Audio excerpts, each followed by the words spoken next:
family, I'm headed home, and I thought I would talk about the fact that, man, you know you're spiritually hard-headed when it takes you like, woo, I guess it's been over 15 years since I had this ideal of spiritually hard-headed.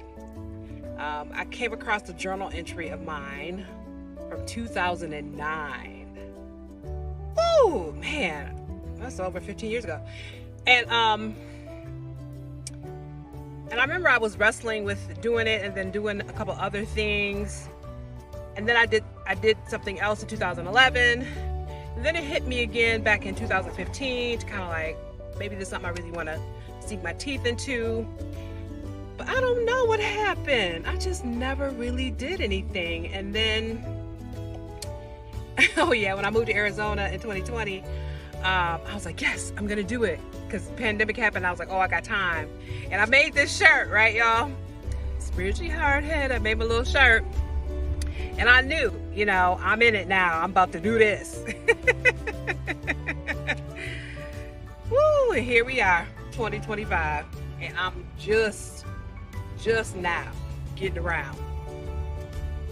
Finally sinking my teeth into this concept I call spiritually hard-headed. Which for me is really about, I feel like in life, we always get these signals and these nudges and these instincts and these situations.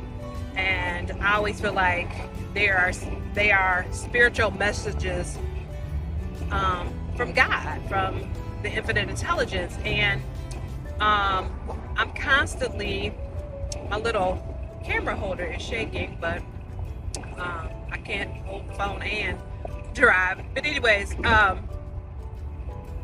but how when I look back on those moments, right, those nudges and those situations, and that something into my intuition was like, maybe you need to be going a different direction, or maybe you need to understand this from a different perspective, that a lot of times I just ignored it. Oh my God, I was so good at ignoring things. And then,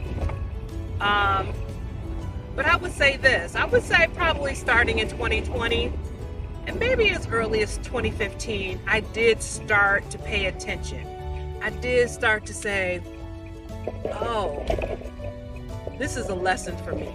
There is something in this that I need to learn. And so I would write these little essays, you know, in my journal, and I would write like what had happened, and then also I would write kind of what kind of clarification or insight or perspective that I got that kind of surprised me, you know, and the learning I would take away from the situation. And so, yeah, I think doing this video is like so, no, so what I was saying was that I was bumping all over the place. So what I realized, really more recently, is that I think I was afraid. I was like, who am I to talk about being spiritually hard-headed, and ain't nobody gonna want to hear that, and, you know, I don't know, I just kind of really was like, I don't need to be doing that. And more recently, I had this moment, this kind of epiphany, where it was like, if you don't do the things that you want to do, when are you going to do them? And why not now? And so I just gave myself permission to start doing it. And what I love about doing it is that I'm saying to myself, look, babe, we ain't got no expectations. We don't care what happens. I don't care if only one person, if 0 people ever watch my videos. What I realized in that moment when I was thinking about it, I love the idea of doing this work, of talking about my spiritually hard-headed moments, because I really believe it's going to be good for me. Like I said, it doesn't matter if anybody else listens or ever really watches the videos. I just think the process of doing it, I'm backing up, y'all, that's what I'm doing. The process of doing it means that I will always steadily, constantly, always be in this kind of space of considering and thinking about my spiritually hard-headed moments. But also every day, like I said, every day I'm just going to do this. And I've been doing it every day for 2 weeks, just writing, getting prepared. And so, you know, I've launched, and at some point in time, you're going to watch this video. But what I love is that every day I get to be with this. And I think being with it is a way for me to take care of myself, for me to say, girl, I love you. Girl, you've been through some stuff. Girl, you've learned some lessons. You've been spiritually hard-headed. But you've gotten through, and here you are in this moment, and now you get to share this with other people. And so, man, it is super exciting. I'm so humbled, honored, and blessed to be able to do this work. I am feeling like, I don't know, y'all, I just feel like I'm stepping into what I'm supposed to be stepping into. And in doing so,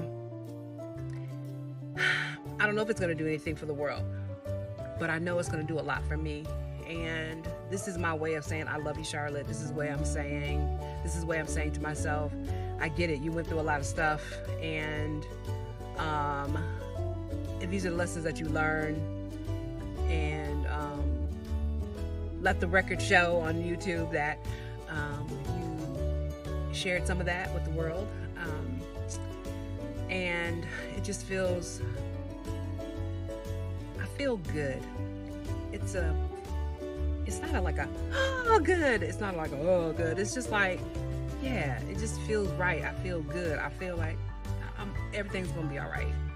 And so, for all you, for all you that might suffer from a little bit of spiritual hard-headedness, tell me about something that you think you're being spiritually hard-headed about in the comment section below.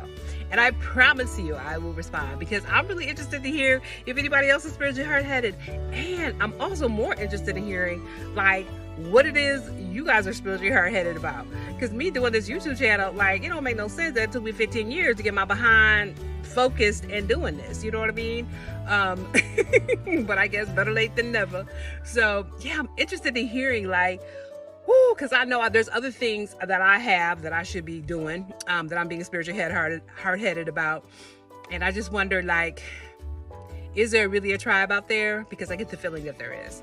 So take good care of yourself, and I'll see you in the next video. Peace and love, y'all. Take care.